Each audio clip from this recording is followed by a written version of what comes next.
Yeah, you are special because you are the only one who is. Okay, so we'll try to chant all the verses of fourth chapter. It's a very important chapter on transcendental knowledge. So we'll chant all the verses because these verses are Krishna himself spoke. So just by chanting these verses, we get lot of purification. They are very transcendental vibrations. है ना? So if you could have a PDF, otherwise, or you can do maybe next like that. You can open 4.1 and then go next like that. 16 is that. We are going to chant from the beginning, from 4.16. So what you do is, on Google search, you can simply type Veda base 4.1, this much.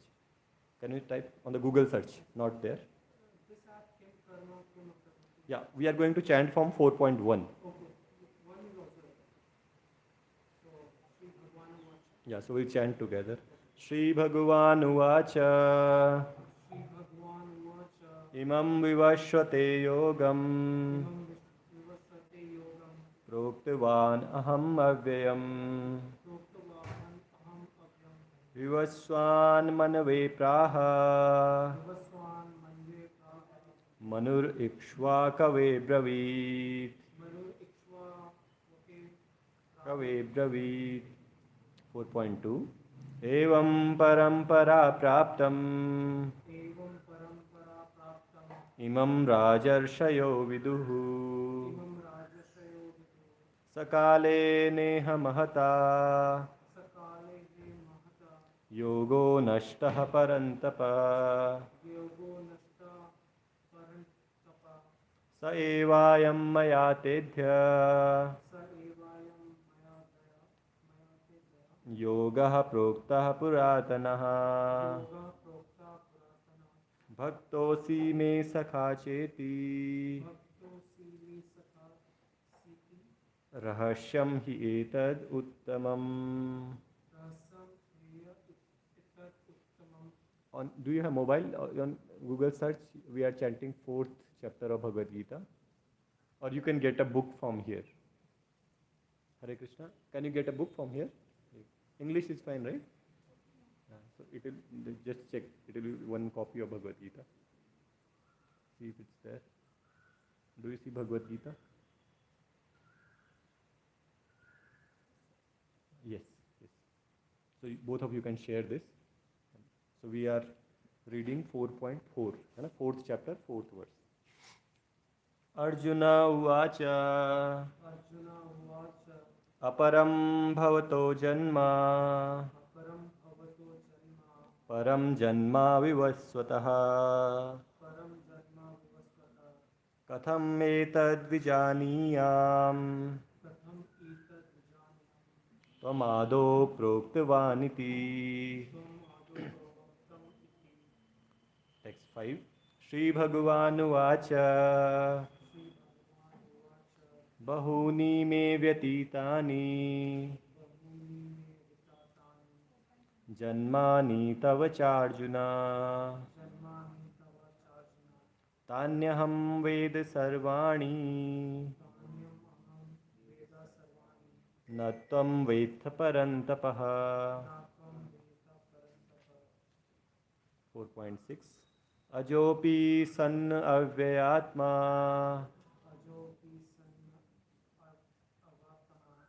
Bhutanam Ishwaropi san Prakritim swam adhisthaya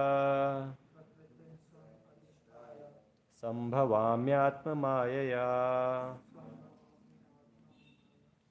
Yada yada hi dharmasya Glanir bhavati bharata Avyutthanam adharmasya Tadatmanam shrijamyaham Paritranaya sadhunam Vinashaya cha dushkritam Dharma samstapanarthaya Sambhavami yuge yuge. 4.9 Janma karma cha me divyam Evam yo vetti tattvataha tyaktva deham punarjanma naiti mameti so Arjuna. 4.10 Vitirag bhaya krodha manmaya mamupashritaha bahavo jnana tapasa puta madbhavamagataha ye yatha mam prapadyante tams tathaiva bhajamiham mam vartamanuvartante manushya partha sarvashah कांक्षतं कर्मणां सिद्धिं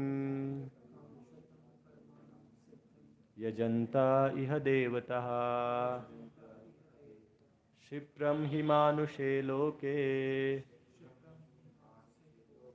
सिद्धिर्भवति कर्मजा चातुर्वर्ण्यं मया सृष्टं गुणकर्मा विभागशः तस्य कर्तारमपि मां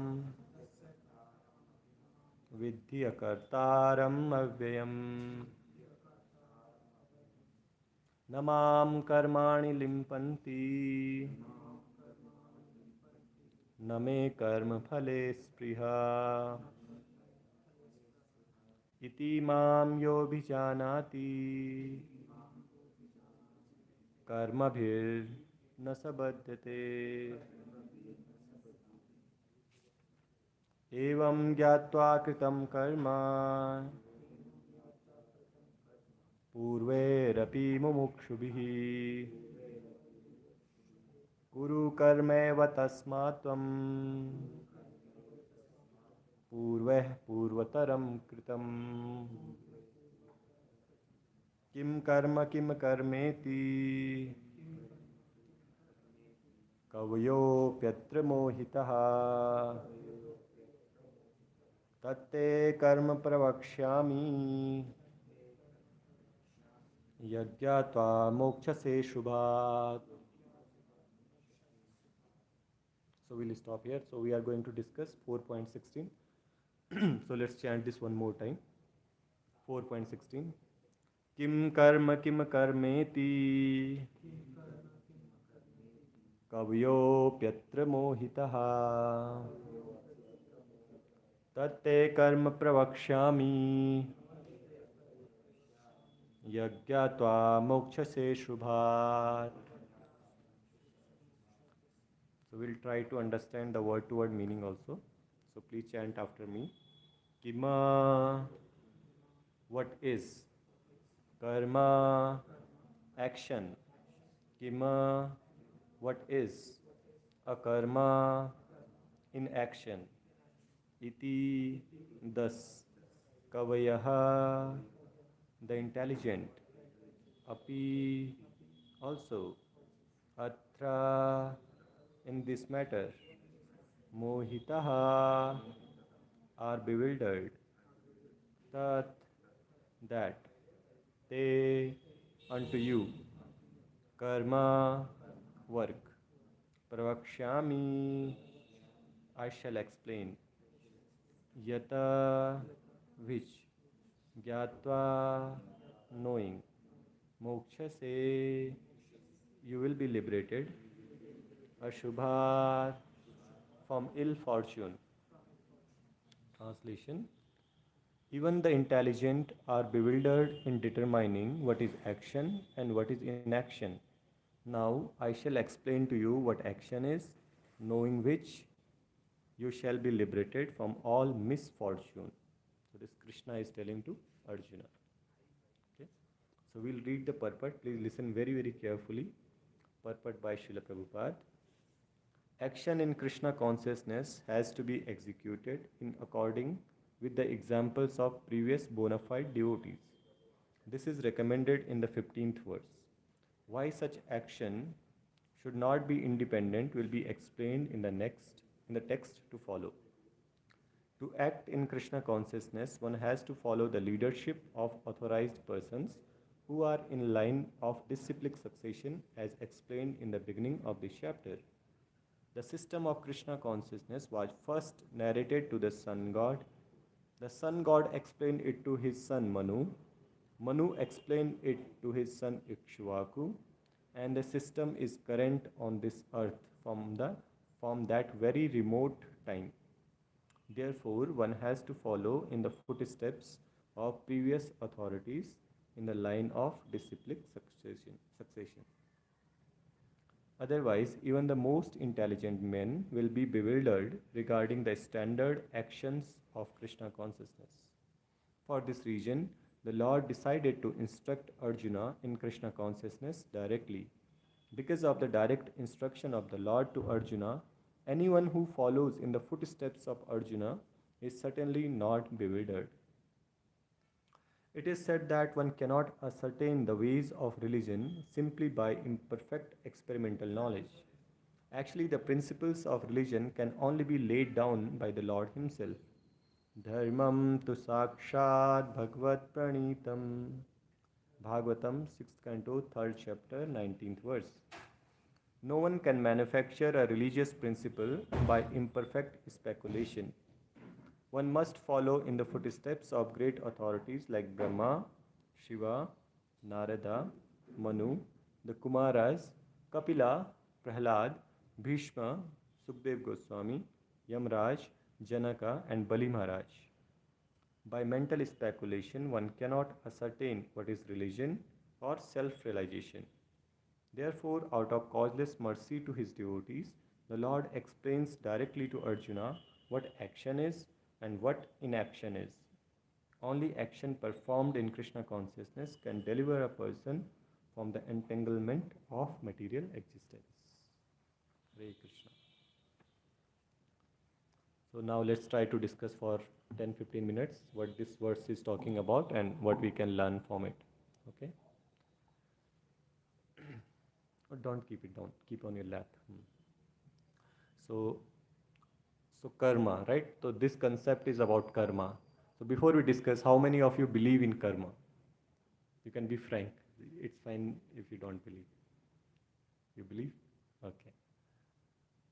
So why do you believe in karma?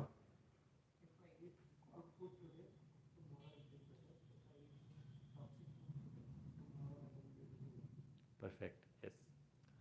So we see that so many people who are not really good in their activities, but they are nicely enjoying. So how is then karma acting in that case?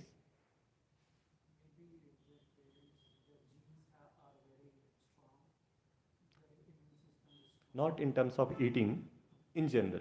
Like you will see a lot of roadies and dacoits and robots and things like that. They do all nonsense throughout their life, and still they are, very nicely enjoying. They are happy. So, but there, if you believe in karma, so according to karma, since they are doing bad, only bad should happen to them, isn't it? Okay, who will give this answer? What do you think? Yeah. Any thoughts? It's a discussion. It's not a class, so we'll discuss. What do you think? Prabhu also can share. Any thought? What you have? They did some good things. Okay. Ladies. Oh, perfect. In previous janma, they might have done something, right? So, for example, let's say if you touch a dosa tawa, so in how much time you get burnt? Immediately, right? And let's say if you don't study for your throughout the semester, how much time it takes to get the results? Maybe 6 months, right? So every action, it's not that every action has an immediate reaction. Like Prabhu gave example of food. Maybe it takes a day for getting the consequence, right? So different actions, they have different reactions. And Prabhu nicely said that there might be some actions which this person did in the previous life. That is why he is reaping different results, good results, right? Otherwise, for example, let's say uh, recently there was a small kid that was born in Ambani's family, you might have heard, right? Just by taking birth in the Ambani's family, he became billionaire. Just on taking birth in a second, right? Now we might be slogging throughout the life. We have not reached that opulence, right? So why this person has not even done anything? He's just taking birth. Where is the point of? He's just crying, but he became billionaire, right? So because the concept of karma is not attached to the body, it is attached to the soul, which is over multiple lives. Right? It's like a accumulation over multiple lives, right? So just by changing the dress, karma cannot leave, karma cannot spare. Right? For example, let's say police is chasing a thief. है ना? Thief is running, running, running, and he enters one auto. And from other side of the auto, he changes his dress and comes out. What do you think? Should police spare him or not? He would not spare, right? Police would not leave him. Just because he changed his clothes, police would not spare. Same thing, karma. So nature is continuously observing all our activities.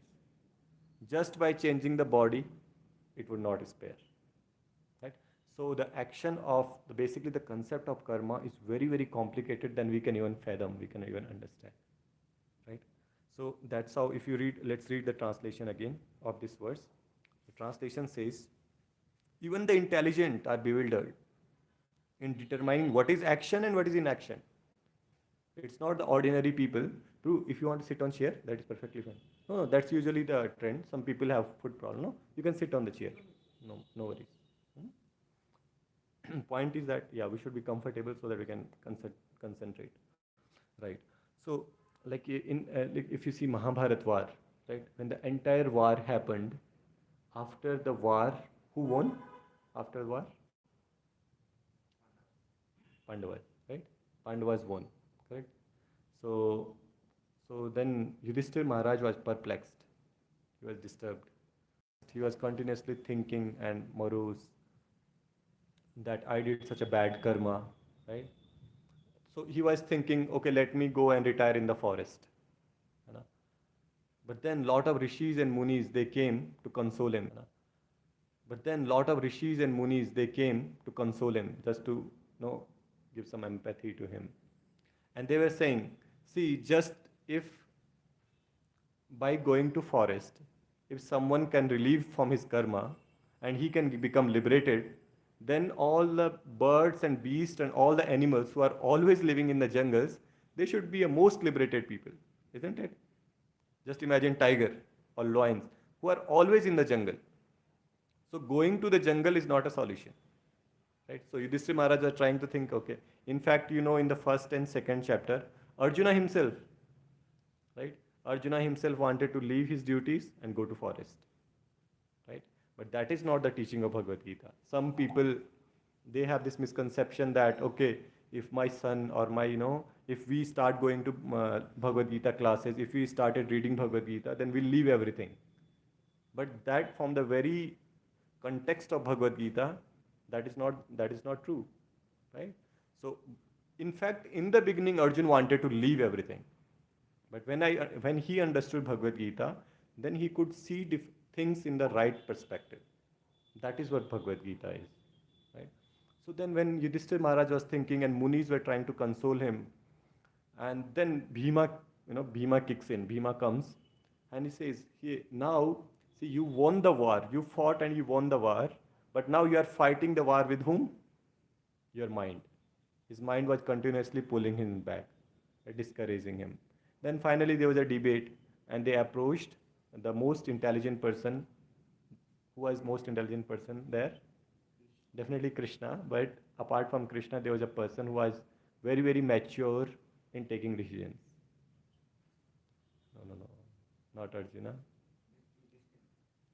Yudhishthira Maharaj himself was in the problem. He was a part of the problem. Bhishma, exactly, right? Pitama. So Bhishma, so they approached Bhishma, who was actually lying down in the battlefield, just to leave his body, right? And so Bhishma Pitama, he actually spoke about very, very beautiful concepts when he was about to leave his body. But ultimately he said, see, look at my life. है ना? Look at my life. I had such a difficult situation. I am a devotee of the Lord and I had to take the position of fighting against the Lord. Isn't it difficult? But then, since it was my duty and Krishna wanted me to act in such a way, so I did that and Krishna became very pleased to the extent that Krishna himself came to give his darshan. Isn't it? So we see that when Bhishma Pitama was leaving his body, Lord Krishna himself came walking along with the Pandavas to give darshan to the Bhishma Pitama. Isn't it? So such a glorious person was Bhishma Pitama. So, so here in the previous, if we scroll back in the previous verse, 15th, Prabhupada gives a very beautiful, there's a beautiful line.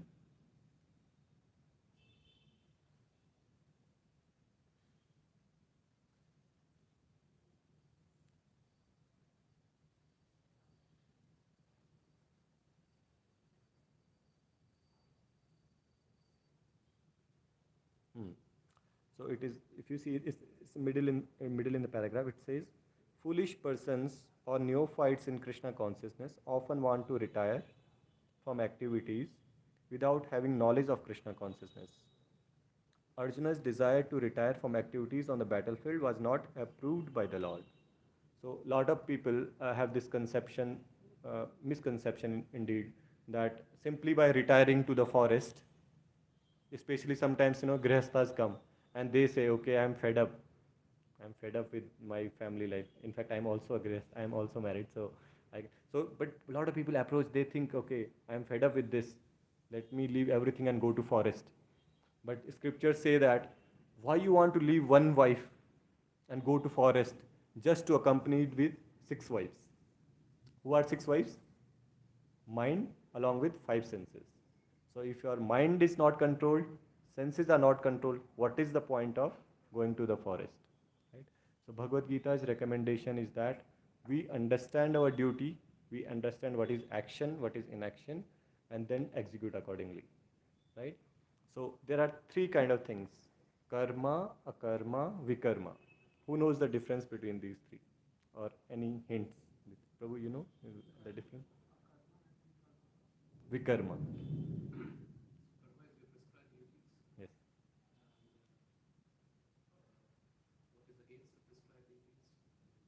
Vikarma, right? Yeah, that is something very tricky. So now can you explain what is third thing? Not doing at all?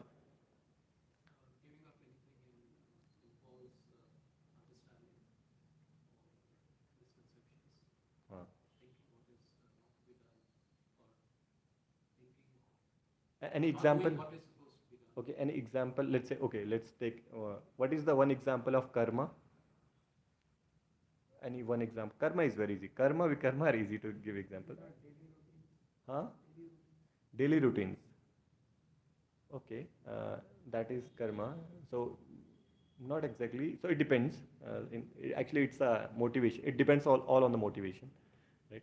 So rather than the activities, our internal motivation to do that activity defines these 3 things.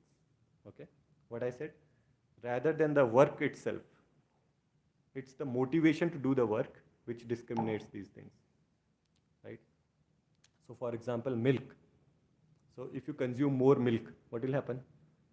If you consume more milk, what happens? Digestive problems, right? But when same milk turns into curd, it cures. It's the same milk, right? It becomes curd and it cures, right? Similarly, work in itself causes bondage. But same work, when done in proper consciousness, liberates. So work is not a problem. Consciousness behind doing that work is the main point. So now maybe one example of karma, maybe helping someone, right? Giving someone clothes on the street is a good karma, right? We say good karma, right? Then maybe if you are giving clothes to someone, you will become owner of a textile factory in next life. If you are giving someone books, maybe you will have your own university, you won't have dearth of knowledge, right? So that is all good karma. Then second Prabhu said vikarma. Vikarma means sinful actions which are against our prescribed duties. What are sinful actions? Any example? Any sinful action? You are so silent. Are you understanding? Okay. So any sinful action? Walking. Walking. Walking.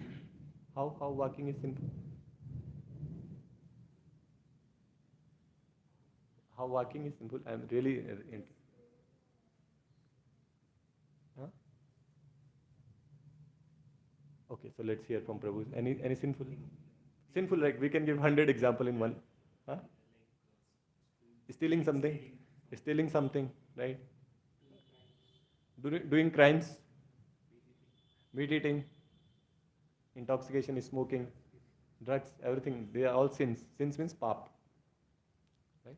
So in Bangalore, we need not to have tough time thinking of sins. It's like, right? So these are all vikarma. Now, what is the third thing is very interesting. What is that is called inaction, akarma. Now, what is the example of akarma? Prabhu, can you give any example or think of any example which can be? Yeah, sure. Yeah, go ahead.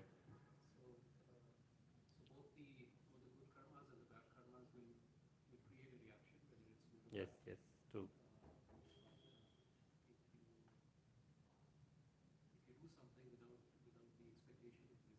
Hmm.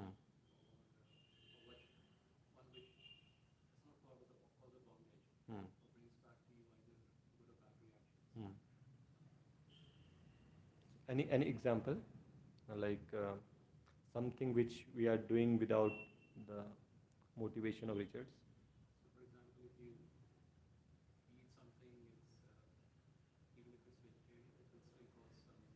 Hmm. Yes.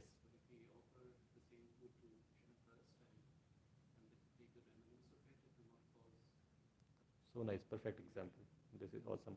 Exactly. So, for example, eating. So, a lot of people debate. You might have heard this debate also. Debate between vegetarian and non-vegetarian, right? Non-vegetarian. So we are vegetarian telling non-vegetarian, hey, why are you killing animals and eating?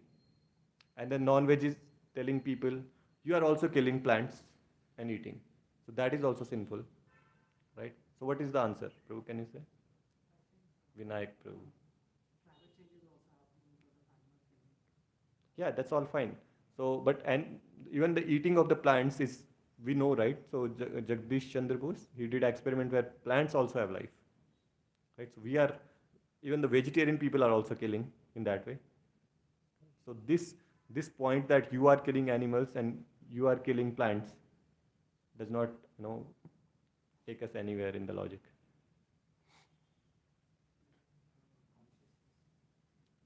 Consciousness, okay.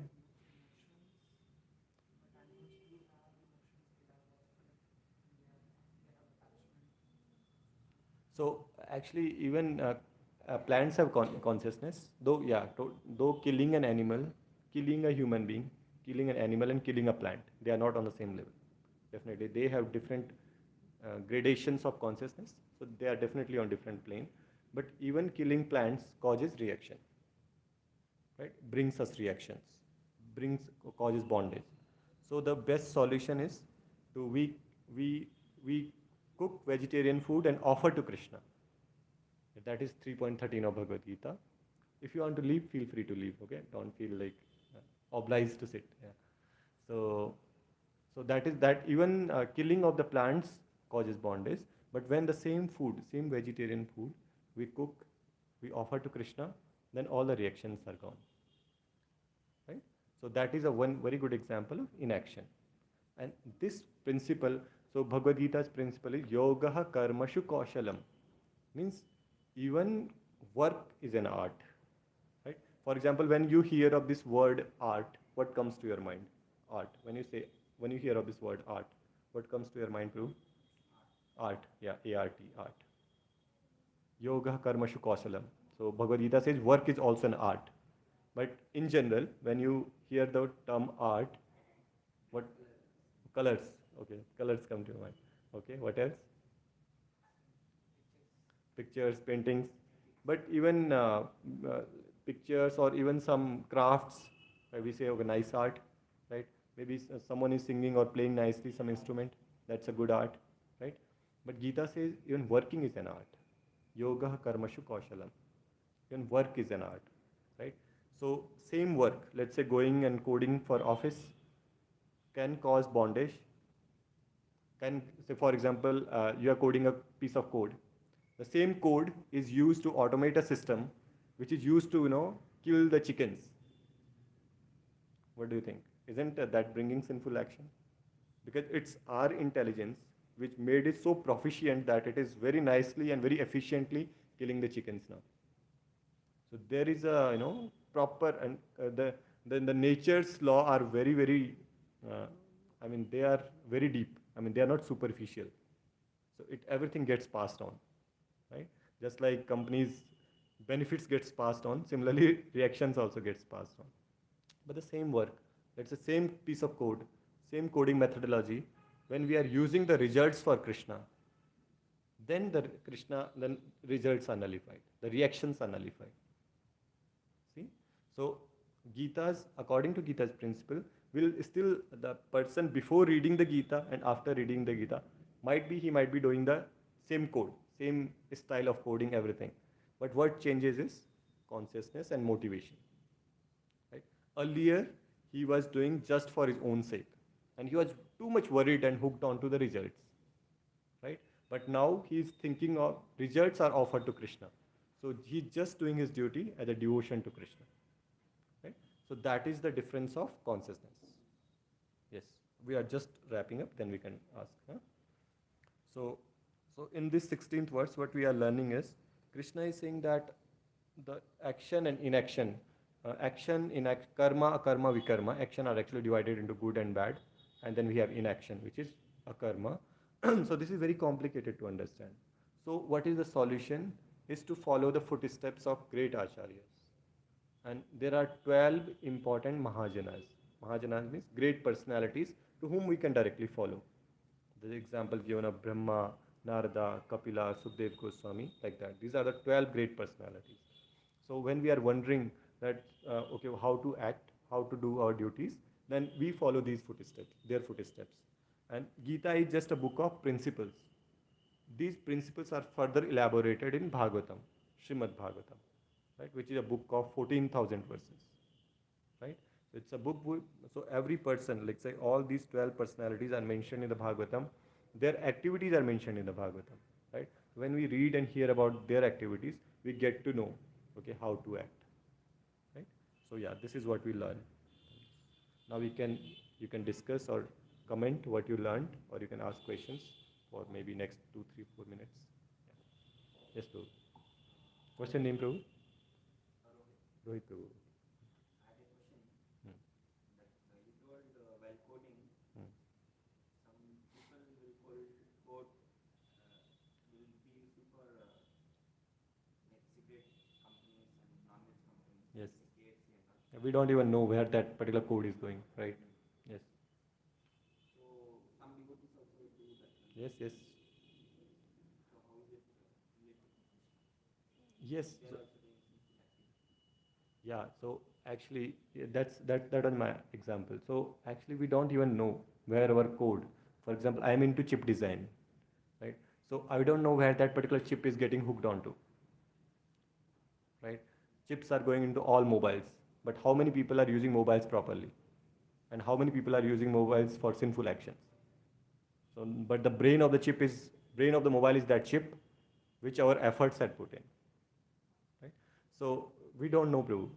So that's where that product is being used, and this is for everything, right? One may be developer, one may be a chip designer, one maybe making mats or anything, right? So best part is we offer our results to Krishna, right? So when we say offering results to Krishna, it does not mean that okay, whatever salary comes, everything you put in the hundi of the Lord, right? So if you can do that, that is best. But even using that money properly in Krishna-centered lifestyle. For example, let's say if I'm earning and I'm using my salary for helping my family members and making them devotees, right? maybe going to a places which are Tirthistan, we are holy places of the Lord, maybe helping other 10, 15 devotees to invite to my house and giving them feast, right? Basically, and then in any way I can possibly help Krishna's message to spread. Right? So that is a proper use of money. Now, based on our inclinations, we can use that money. Like some people might use their money for food distribution, prasadam distribution. Someone might use for book distribution. So whatever we are inclined to, but we should try to use that money very soberly rather than in sinful actions. If we are using that money soberly in bhakti related activities, then Krishna will nullify the results. That is the inaction part. Hmm? Does that help? Any other question, comment, Prabhu?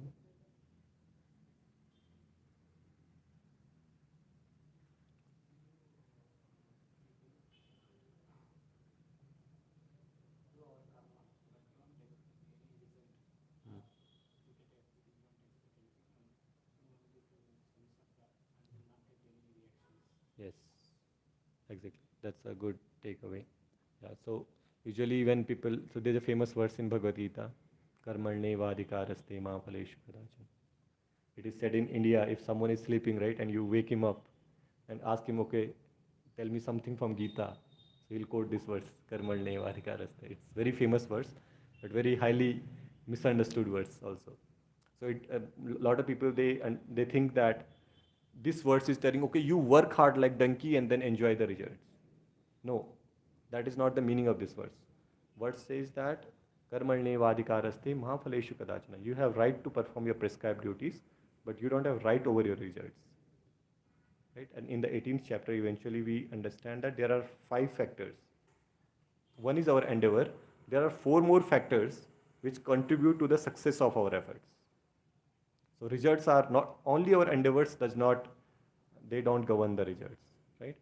So that's a very good takeaway that simply working causes bondage, but when you work as a devotion to Krishna, that okay, Krishna has put me into this condition, let me work very sincerely.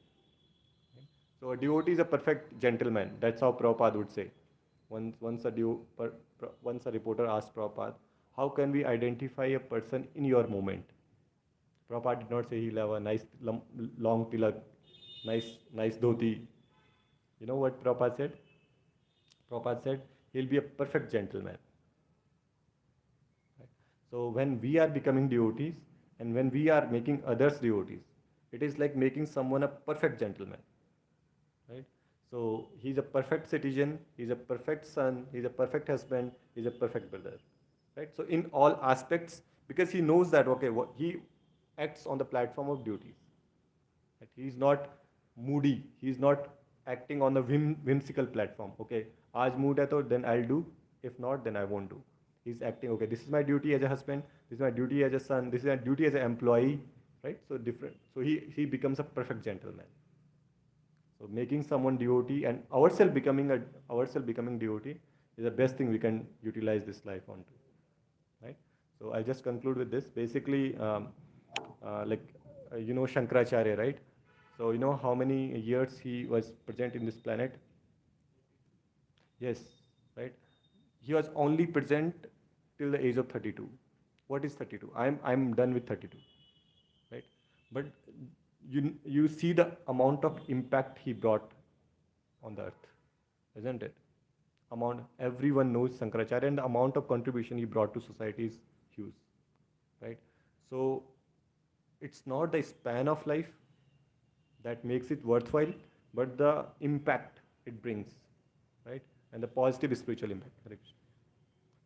So that is what we are. So Shankaracharya teaches us a very good lesson that merely in the 32 years he could contribute so much to the society. Right?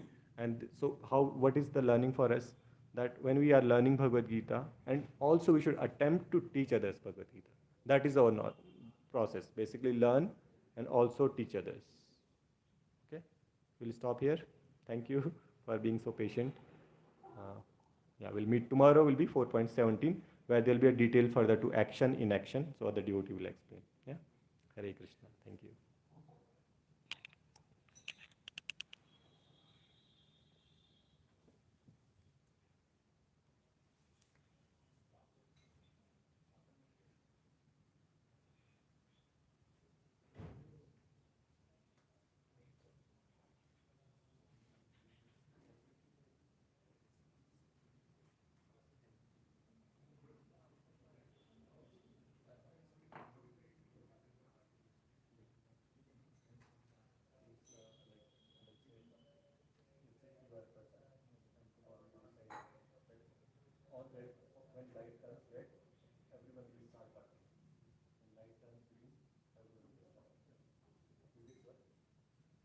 what are the